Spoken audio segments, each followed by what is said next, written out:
All new at 6, the Council for Native Hawaiian Advancement says the Trump administration has cut a program to help Hawaiian families with energy costs. And the nonprofit worries that more programs to help Native people could be at risk. Our Daryl Huff has new reaction from Hawaiian leaders in D.C.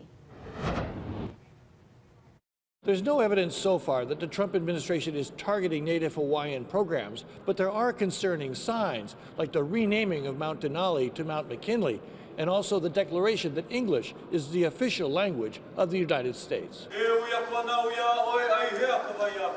For over 2 decades, Native language revival has been federal policy, with money supporting programs that led to the UH Hilo College of Native Hawaiian Language. There's potentially, Daryl, up to about $30 million of federal funding that could be at risk because of the administration's recent policies. OHA Chair Kai Kahele is joined in D.C. by Council for Native Hawaiian Advancement CEO Kuhio Lewis, who said a CNHA program to help families conserve energy and access solar power lost $500,000 from the EPA without explanation. They're not saying that, but we do know that funding is getting chopped.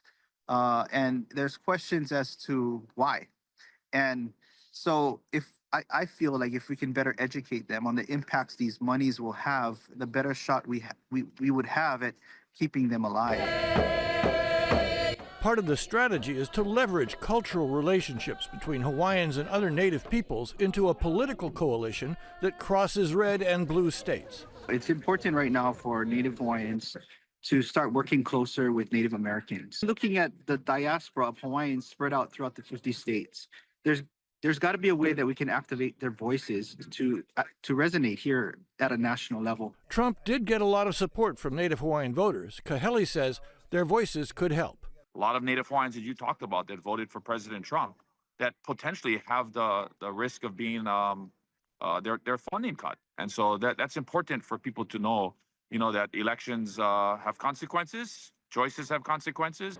While some are actively lobbying, other Native Hawaiian leaders are trying to keep a low profile, hoping to keep Native Hawaiian programs off of President Trump's radar.